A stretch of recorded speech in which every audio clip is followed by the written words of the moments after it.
कभी उन्हें पैसे की लालसा नहीं थी, कभी उन्होंने टीवी पर साबुन नहीं बेचा, कभी उन्होंने टीवी पर तेल नहीं बेचा, कभी शैम्पू नहीं बेचा।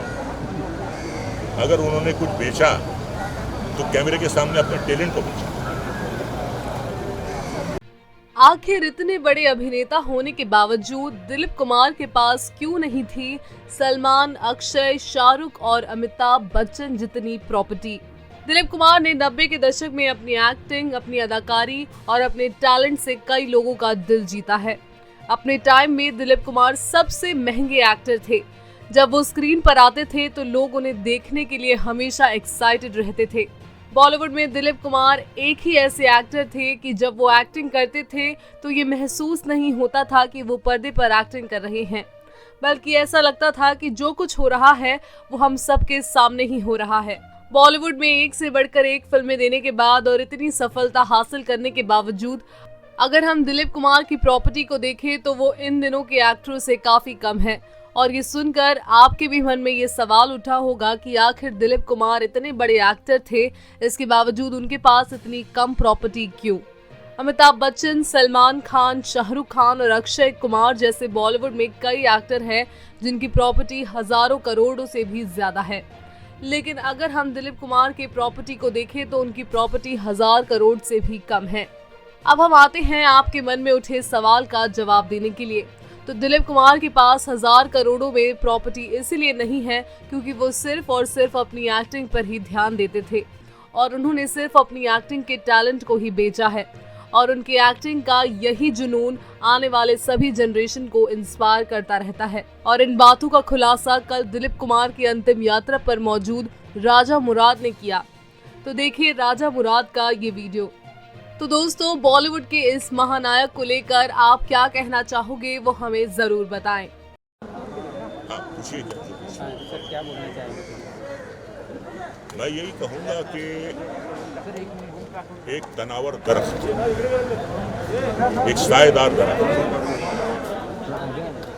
जिसके साए में फिल्म इंडस्ट्री पिछले 75 साल से पनप रही थी, फल फूल रही थी, आज वो साया चला गया है। दिलीप कुमार एक एक्टर नहीं है, एक अदाकार नहीं है। मैंने ये नहीं कहा कि वो थे, मैं थे शब्द उनके लिए कभी इस्तेमाल नहीं किया। दिलीप कुमार जैसा एक्टर, दिलीप कुमार जैसा अभिनेता जिसने अपना काम समझ कर नहीं किया।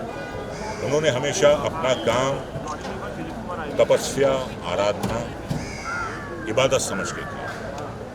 इसीलिए उनके जो हजारों, लाखों, करोड़ों जो उनके प्रशंसक हैं, उनकी इबादत करते हैं, उनको पूछते हैं। कभी उन्हें पैसे की लालसा नहीं थी, कभी उन्होंने टीवी पर साबुन नहीं बेचा, कभी उन्होंने टीवी पर तेल नहीं बेचा, कभी शैम्पू नहीं बेचा।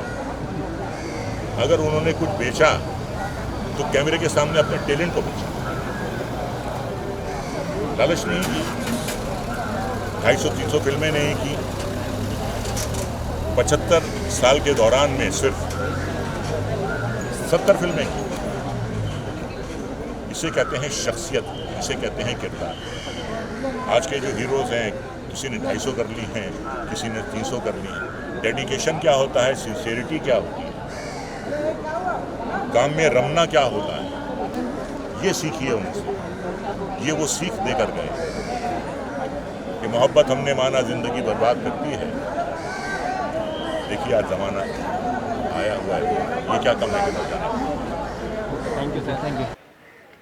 मैं तो ये मान ही नहीं रहा हूं कि दिलीप साहब आज हमारे बीच में नहीं है। एक उनकी फिल्म थी अमर, अमर का हीरो अमर है। कोहिनूर का हीरो जो है वो इस इंडस्ट्री का कोहिनूर है।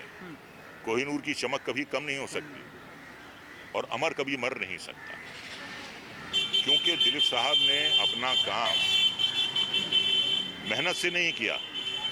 दिलीप साहब ने अपना काम तपस्या से किया। दिलीप साहब ने अपना काम आराधना से किया। दिलीप साहब ने अपना काम इबादत के तौर पे किया।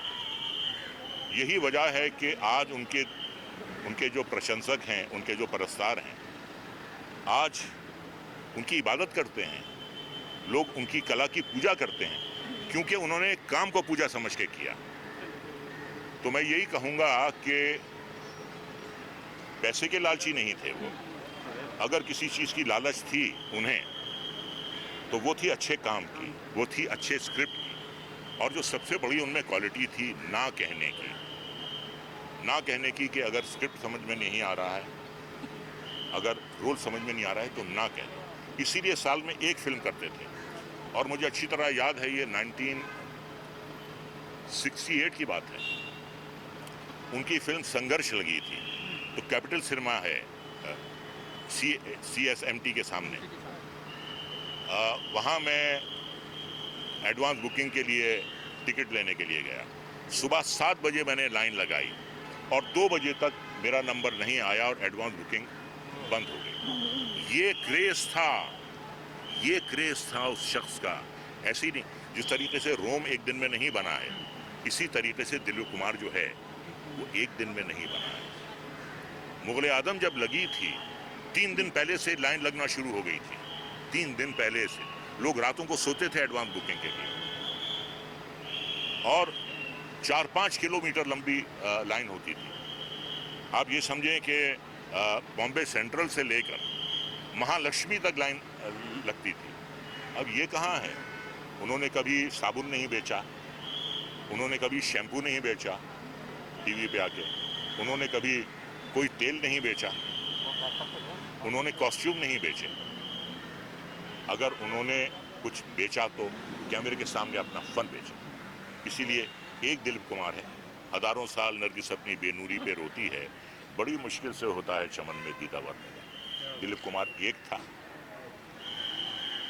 ऐसा डेडिकेशन, ऐसी तपस्या किसी और में नहीं हो सकती। वो एक अलग मिट्टी के बने हुए थे।